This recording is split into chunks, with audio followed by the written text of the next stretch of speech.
She owned skyscrapers, luxury hotels, and an empire that stretched across New York City. To the world, Leona Helmsley was a symbol of power, wealth, and elegance. A woman who had climbed from obscurity to become one of the most feared and formidable figures in American real estate.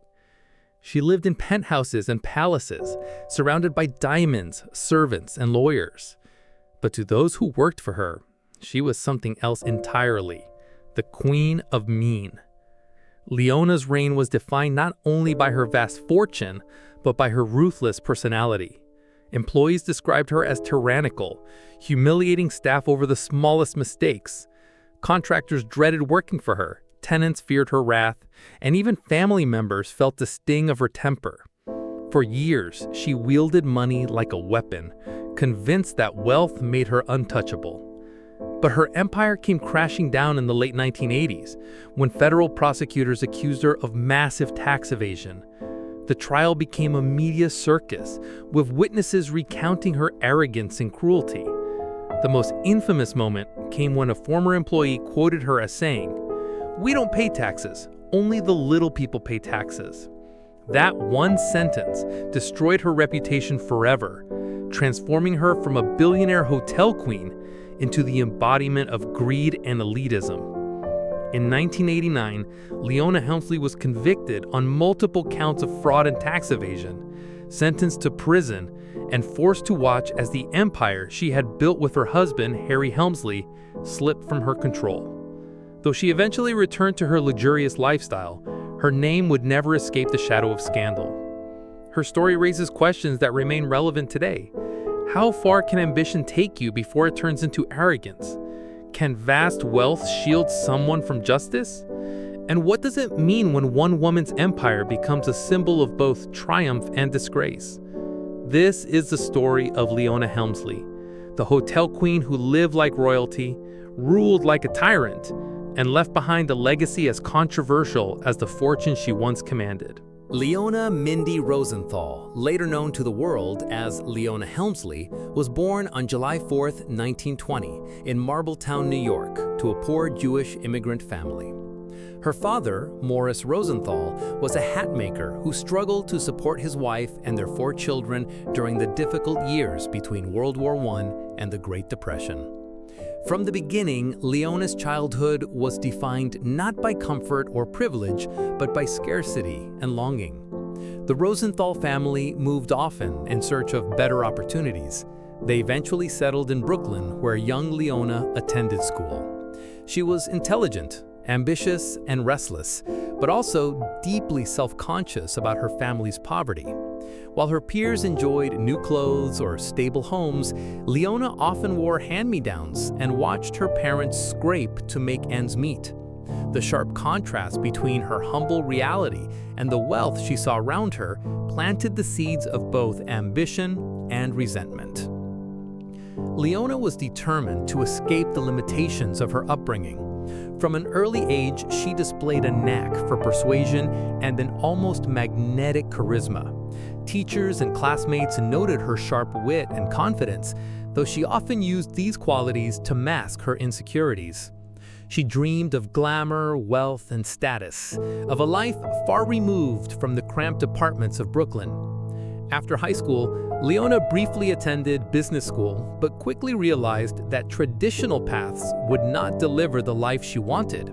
Instead, she turned her attention to real estate and sales, industries where charm, determination, and ambition could outweigh education and pedigree. She started out selling co-ops and apartments in New York, working long hours to prove herself in a male-dominated field. Her rise was not instant, but it was steady. She married and divorced twice in her early years, each time learning more about how power and money shaped relationships. By her 30s, she had reinvented herself as a successful real estate broker, with a glamorous wardrobe, a new circle of acquaintances, and the reputation for being shrewd and unrelenting. Her big break came in the 1960s, when she met Harry Helmsley, a powerful New York real estate mogul nearly 2 decades her senior. Harry was captivated by Leona's ambition and sharp business mind. They married in 1972, and with that union, Leona's life transformed overnight.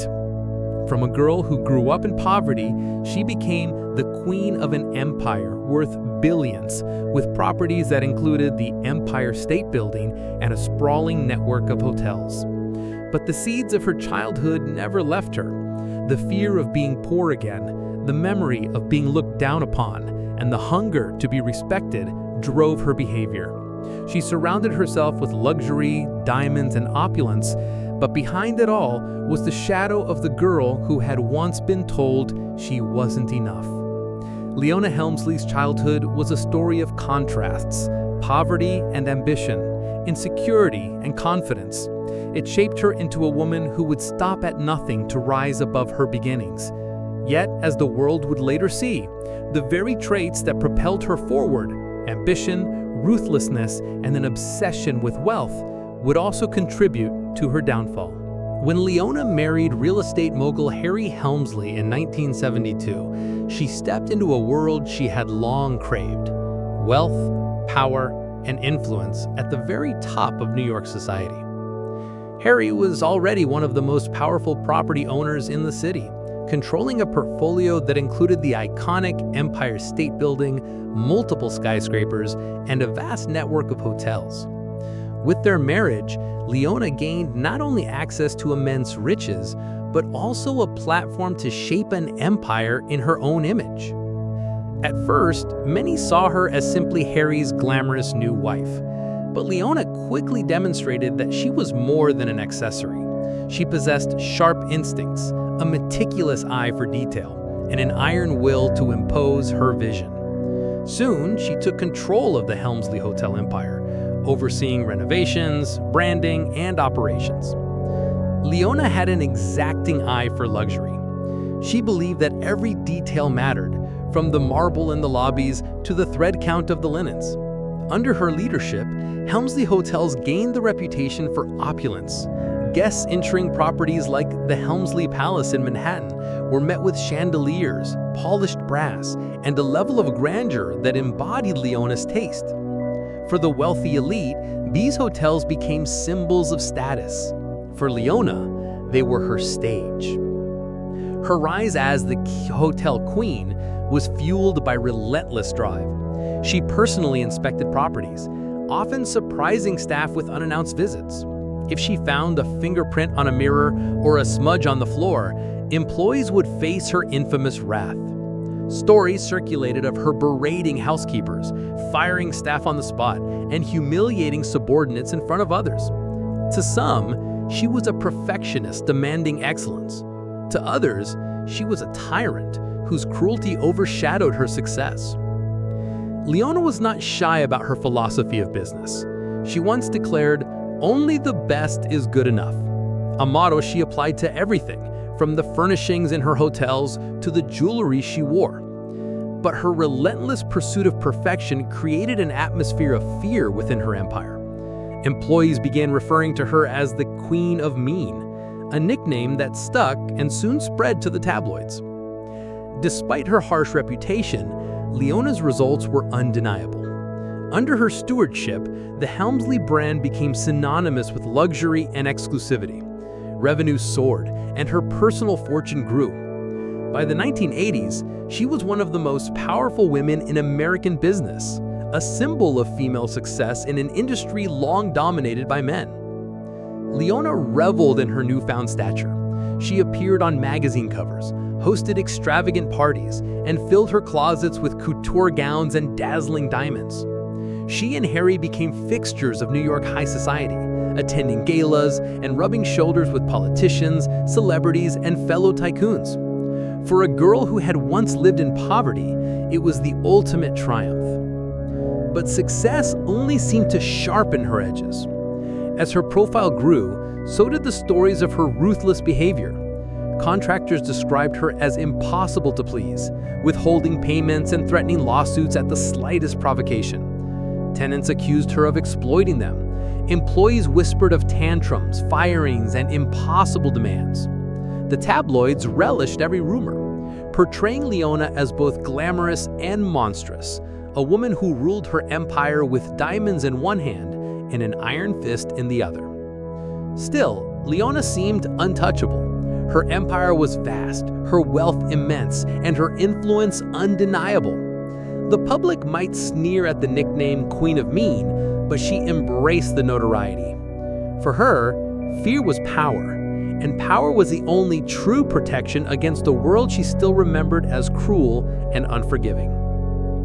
By the mid-1980s, Leona Helmsley had become more than just a businesswoman. She was a symbol of ambition, of excess, of the glamorous ruthlessness of New York high society.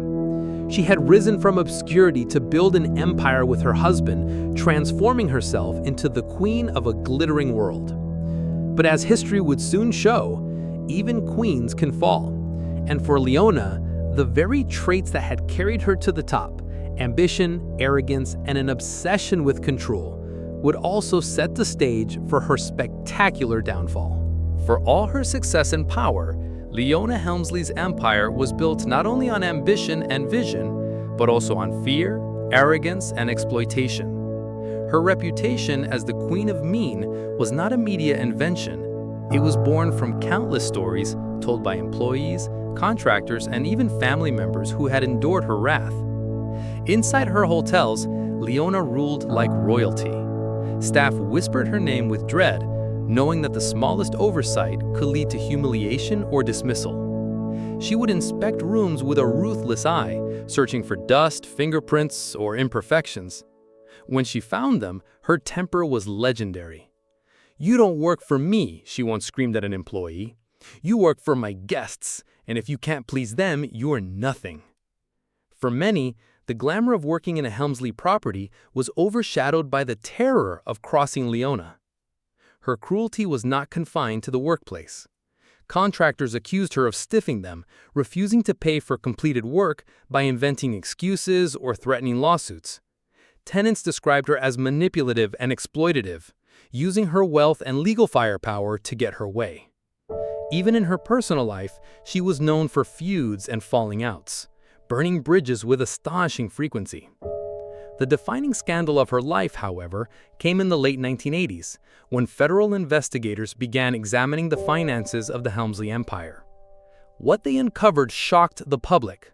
Leona and her husband Harry had engaged in massive tax evasion, billing millions in personal expenses, from luxury renovations to jewelry, as business costs. For years, they had lived extravagantly while avoiding their fair share of taxes. The trial that followed in 1989 became a media spectacle. Prosecutors portrayed Leona as the embodiment of greed and entitlement, parading witnesses who testified about her lavish spending and ruthless behavior. Former employees recounted stories of her fury, her insults, and her belief that she was above the law. Then came the most infamous moment. A housekeeper testified that Leona had once declared, "We don't pay taxes, only the little people pay taxes."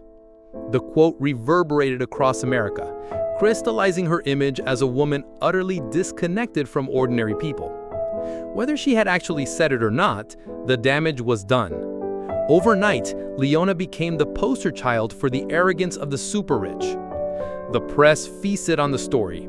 Tabloids splashed her face across front pages, branding her Queen of Mean. Editorials condemned her as a symbol of corruption and greed in the 1980s, an era already criticized for its excesses. For the public, she was no longer the glamorous hotel queen, but a villain who exploited wealth and power while sneering at those who lived by the rules. In 1989, Leona was convicted of tax evasion, mail fraud, and other charges. She was sentenced to 16 years in prison, though she would ultimately serve only 19 months behind bars. Still, the image of the billionaire hotel queen in a prison uniform was unforgettable. It was the ultimate fall from grace. The woman who had once lived like royalty, reduced to an inmate, stripped of diamonds, gowns, and privilege.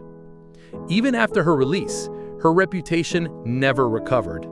Though she returned to her luxurious lifestyle, she remained haunted by the image of the arrogant tyrant who believed herself above the law. The phrase, "only the little people pay taxes," followed her for the rest of her life, etched into the public consciousness as her epitaph. The dark side of Leona Helmsley revealed the limits of power. Wealth had insulated her for years, but when the truth came out, not even billions could protect her. Her cruelty to employees, her contempt for fairness, and her obsession with control turned her into a symbol of excess, a warning that ambition without humility leads not to admiration, but to infamy. The trial of Leona Helmsley in 1989 was more than a courtroom battle. It was a public spectacle, a morality play in which the nation watched a billionaire brought to heel. For weeks, the media covered every detail, painting Leona as the embodiment of greed and arrogance. Cameras followed her every move, from her chauffeured arrivals at the courthouse to her defying glances at prosecutors. The evidence was damning. Prosecutors revealed that millions of dollars in personal luxuries had been billed as business expenses. A marble dance floor in her mansion, a $45,000 silver clock, lavish renovations to her Connecticut estate. Contractors testified that Leona demanded they falsify invoices, shifting her extravagant spending from personal to corporate accounts. Witness after witness described her imperious behavior, her explosive temper, and her disdain for anyone she considered beneath her. The moment that sealed her fate came when a housekeeper recalled Leona's now infamous words, "We don't pay taxes, only the little people pay taxes." The quote spread like wildfire. It became the defining image of the trial, the ultimate symbol of the divide between the privileged elite and ordinary Americans. Whether or not she actually uttered the phrase no longer mattered. It had entered the cultural lexicon, and with it, her downfall was assured. On August 30th, 1989, the verdict was delivered. Leona Helmsley was convicted on 33 counts of tax evasion, fraud, and conspiracy. She was acquitted of some charges, but faced serious penalties. When the sentence came, it was historic. 16 years in prison, a $7.1 million fine, and the ignominy of being branded forever as the Queen of Mean. Though her lawyers fought to appeal, the courts upheld the conviction. In 1992, Leona reported to the Federal Correctional Institution in Danbury, Connecticut, to begin serving her time. The image of the billionaire hotel queen entering prison shocked the world. Reporters swarmed outside the gates, capturing the surreal scene. A woman who had once lived in penthouses and palaces, now reduced to prison khakis and cafeteria meals.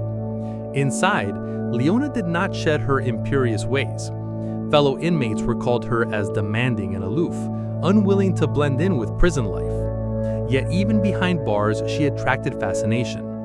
Journalists wrote stories about her prison routine, satirists mocked her downfall, and the public debated whether her punishment was too harsh or not harsh enough. To many Americans struggling through economic challenges, her imprisonment felt like poetic justice, proof that even billionaires could not escape accountability. After serving 19 months, Leona was released in 1994, her sentence reduced for good behavior. But though she returned to her lavish estates and wealth, she never regains her former stature. The nickname, Queen of Mean, clung to her like a crown of thorns. Wherever she went, people remembered the trial, the arrogance, the infamous quote. Her empire endured, but her reputation was permanently tarnished. The climax of Leona Helmsley's story was thus not her wealth or her power, but her humiliation. She had achieved the life she dreamed of, luxury, diamonds, and control over an empire. But in the end, she became a cautionary tale. The woman who once ruled like royalty discovered that even queens are not above the law. Leona Helmsley's legacy is one of contradictions, a story of immense wealth, ruthless ambition, public disgrace, and unexpected generosity.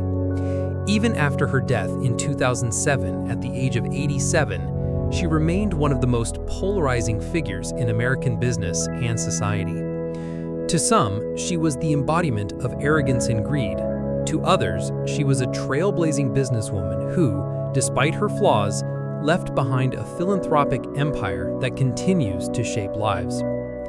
For most Americans, Leona will always be remembered as the Queen of Mean. The phrase, immortalized by tabloids during her trial, summed up the cruelty and entitlement that characterized her public image. The infamous quote, "Only the little people pay taxes," whether fully accurate or not, became her epitaph in the public imagination. It represented a worldview of disdain for ordinary people, confirming her as a symbol of elitism during an era of growing distrust toward the super-rich. Her story also left a lasting impact on the business world. As one of the few women to dominate real estate and hospitality at the highest level, Leona's rise challenged gender norms. She broke into a male-dominated industry and built an empire of luxury hotels that set new standards for opulence. Yet, her methods, marked by intimidation, litigation, and fear, also made her a warning of how power, when unchecked, can corrode both reputation and legacy. But there is another side to her story, one that emerged only after her death: philanthropy. Despite her reputation for meanness, Leona's will left billions to charitable causes. Much of her fortune went to the Leona M. and Harry B. Helmsley Charitable Trust, which has since become one of the largest private foundations in the United States. The trust funds medical research, healthcare, and other initiatives, distributing billions of dollars to improve lives around the world. Perhaps the most infamous detail of her will was her bequest of $12 million to her dog, Trouble, a Maltese that lived in luxury even after Leona's passing. The unusual inheritance fueled headlines and reinforced her eccentric image. Yet beyond the sensationalism, the bulk of her wealth was directed toward philanthropy, a final twist in the story of a woman whose public persona was defined by selfishness. Her legacy also raises questions about morality, power, and redemption. Can acts of generosity balance out a life of arrogance and cruelty? Should she be remembered for her tyrannical treatment of employees, or for the billions her trust continues to distribute? For many, the answer is both. Leona Helmsley remains a symbol of the extremes of wealth, capable of extraordinary harm, but also extraordinary good. In the end, Leona's life offers a complicated lesson. Wealth can buy power, luxury, and influence, but it cannot shield one from accountability or erase public memory. She achieved the life she dreamed of as a girl from Brooklyn: palaces, diamonds, control. But her name is forever etched not in gold, but in controversy. And yet, her fortune now funds hospitals, research, and lives far beyond her own. Leona Helmsley's legacy is thus a paradox: the queen of mean who terrified her staff and sneered at the little people, but also a woman whose money continues to heal and save. She remains proof that wealth magnifies both the best and the worst of human nature, and that even the most infamous figures can leave behind shadows mixed with light. The life of Leona Helmsley is a story of wealth, power, and contradictions. She rose from humble beginnings to become the hotel queen of New York, ruling over skyscrapers and luxury hotels with diamonds and steel. But her arrogance, cruelty, and the infamous words, "Only the little people pay taxes," transformed her into the queen of mean, a symbol of greed and elitism. Her fall from grace, culminating in prison, became one of the most dramatic scandals of the 1980s. And yet, her story did not end there. Through her charitable trust, billions of dollars have been donated to medical research, healthcare, and humanitarian causes. Even in death, Leona Helmsley remains a paradox: a woman remembered for meanness, but whose fortune continues to do good. Her journey forces us to ask, how should history remember her? As a tyrant who abused power, or as a benefactor whose wealth is saving lives today? If this story made you reflect on ambition, greed, and legacy, subscribe to Billionaire Secrets for more untold journeys of the world's most powerful figures. And tell us in the comments, is Leona Helmsley's legacy one of disgrace, redemption, or both?